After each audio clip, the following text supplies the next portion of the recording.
মৌমাছি ফুল থেকে রস আহরণ করার সময় জমিনে বা ওই ফুলকে কেন্দ্র করে যে গাছ গড়ে উঠেছে তাতে বিপর্যয় সৃষ্টি করে না। তার রস দিয়ে মধু উৎপাদন করতে গিয়ে এই উৎপাদন প্রক্রিয়ায় পৃথিবীতে বিপর্যয় সৃষ্টি করে না। বিপর্যয় তো করেই না, বরং ফুড অ্যান্ড এগ্রিকালচার অর্গানাইজেশন, জাতিসংঘের ফাও গবেষণায় বলেছে, মৌমাছি তোমরা এক নামে বলো, মৌমাছি পলিনেট দি এন্টায়ার প্ল্যানেট। এই মৌমাছি গোটা প্ল্যানেটকে, গোটা পৃথিবীকে পরাগায়নের মধ্য দিয়ে গাছে গাছে ভরে রেখেছে। সুবহানাল্লাহ। মৌমাছি যখন কোনো ফুলে বসে শুধুমাত্র রস আহরণ করে থেমে থাকে না, বরং রস নেওয়ার সময় পরাগায়ন করে অন্য জায়গা থেকে যে পরাগ নিয়ে এসেছে এখানে সে রেখে যায়, যার বদৌলতে পরাগায়নের মাধ্যমে উৎপাদন হতে থাকে, গাছে গাছে ভরতে থাকে গোটা পৃথিবী। সুবহানাল্লাহ। আরেকটা সমীক্ষা এসেছে, গোটা পৃথিবীর 2-3 ভাগের 2 ভাগ খাবার, food production depends on the বিজ। মৌমাছির উপরে গোটা পৃথিবীর 3 ভাগের 2 ভাগ খাবারের উৎপাদন নির্ভর করে মৌমাছির কার্যক্রমের উপরে। সুবহানাল্লাহ। মৌমাছি হলো পৃথিবীর সবচেয়ে ব্যস্ততম প্রাণী, যা প্রতি মুহূর্তে শ্রম সাধনায় ব্যস্ত থাকে। কথা বুঝে এসছে? সুতরাং উৎপাদন ক্ষেত্রে সে তার চারিপাশকে, পৃথিবীকে বিপর্যস্ত করে না। কিন্তু আজকে আমরা আমাদের ইকোনমিক এঙ্গেজমেন্টে আমরা উৎপাদন করতে গিয়ে, মাছ উৎপাদন করতে গিয়ে, চাল উৎপাদন করতে গিয়ে, গম উৎপাদন করতে গিয়ে, বিল্ডিং ইন্ডাস্ট্রি করতে গিয়ে আমাদের এই সফট সয়েলকে আমরা দূষিত করে ফেলেছি।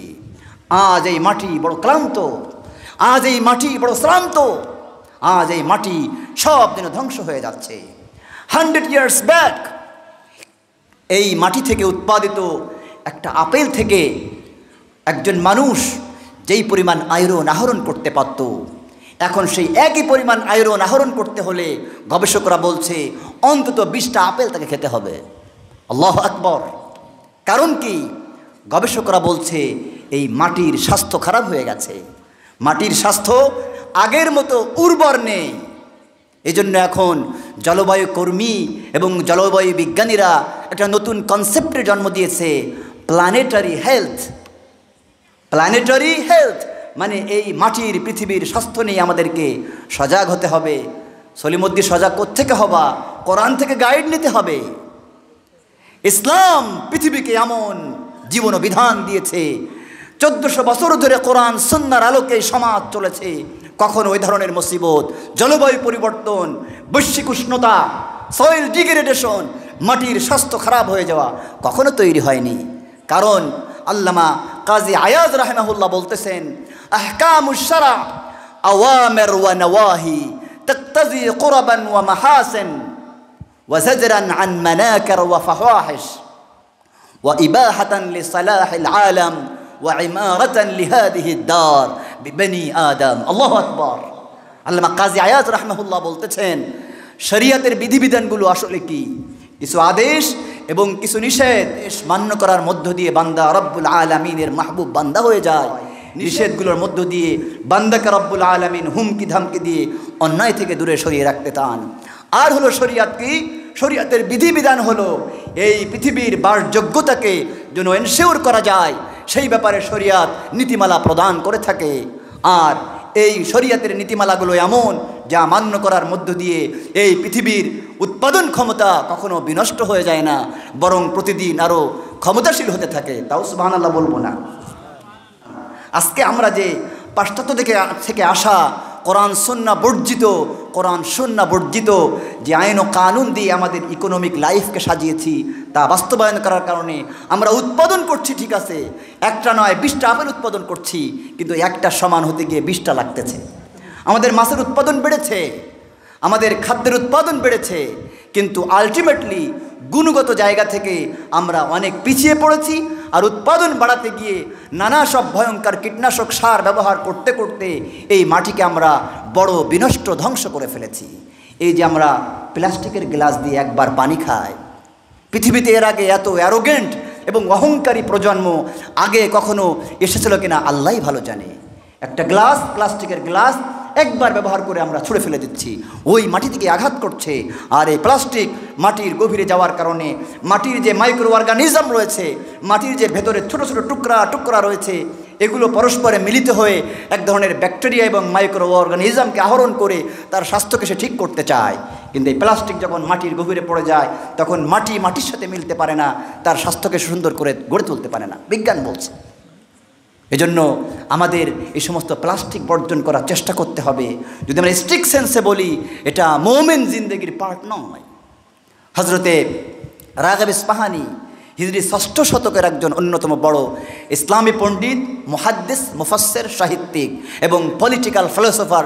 আমাদের আজকের কনটেক্সটে বললে ওনার একটা বিখ্যাত কিতাব রয়েছে দারিয়া ইলা মাকারিমিশ শরিয়া। এই কিতাবের মধ্যে উনি মুমিন জিন্দেগিতে মৌলিক 3টা দায়িত্বের কথা বলেছেন: ইবাদা, ইমারা, খিলাফা। মুমিনের দায়িত্ব, পৃথিবীর মানুষের দায়িত্ব 3টা: ইবাদত করা, ইমারত করা, খেলাফত করা। খেলাফার অর্থ উনি করেছেন, যা কিছু তোমার আছে এটাকে তুমি যত্ন নিবে, তোমার অধীনে যা কিছু আছে তুমি যত্ন নিবে। তাই আমরা ওমরকে বারবার দেখি, কখনো তিনি চাকরের কাজ করতেছেন, কোনো রাতের আধারে পাগলের মতো ছুটতেছেন। নাগরিকের কি দরকার, কোনো কিছু নষ্ট হয়ে গেল না তো। একদিন দৌড়াচ্ছেন, কি হয়েছে? বলে বাইতুল মালের উট হারায় গেছে। পাশে এক সাহাবীর সাথে দেখা হয়েছে, বলে ইয়া আমিরুল মুমিনিন দৌড়ান কা? বলে শিগগির তুমিও আসো আমার সাথে, বাইতুল মালের একটা উট হারিয়ে গেছে, সেই উট যদি খুঁজে না পায় কিয়ামতের দিন আল্লাহ তো আমাকে ধরবেন, কারণ আমাকে কেয়ারটেকার বানানো হয়েছে। খলিফার অর্থ আমরা অনেকে বলি ভাইসরয়, অনেকে বলি ভাইসরান। It is not right translation by the way, এটা সঠিক অনুবাদ নয়। কেয়ারটেকার, যাকে যত্ন নেওয়ার দায়িত্ব দেওয়া হয়েছে। আল্লাহু আকবার। তাই আসো আমরা উট খুঁজে বের করি। আর এখন কোটি কোটি টাকা লাপাত্তা হয়ে যায়, কোনো ব্যাপারই না। কারণ কি, কোরআনী মূল্যবোধ থেকে বহু দূরে আমরা, নাউযুবিল্লাহ। আজকে আমরা উৎপাদন বাজারে এসে উৎপাদন করছি বটে, হিউজ, কিন্তু গুণগত মানে নিতান্তই ক্ষীণ। কবি নজরুলের কথা বলতে হয়, গন্তিতে আমরা বেড়ে চলেছি গরু ছাগলের মতো। যদিও উনি ভিন্ন কনটেক্সটে বলছেন, তার এই কবিতার এই অংশটা আজকে আমাদের উৎপাদন প্রোডাকশন ইন্ডাস্ট্রির সাথে বড্ডই খাপ খায়, বড্ডই মানিয়ে যায়। উৎপাদন করছি ব্যাপক, কিন্তু গুণগত মানে উৎপাদনটা আমাদেরকে সেই জায়গায় নিতে পারছে না।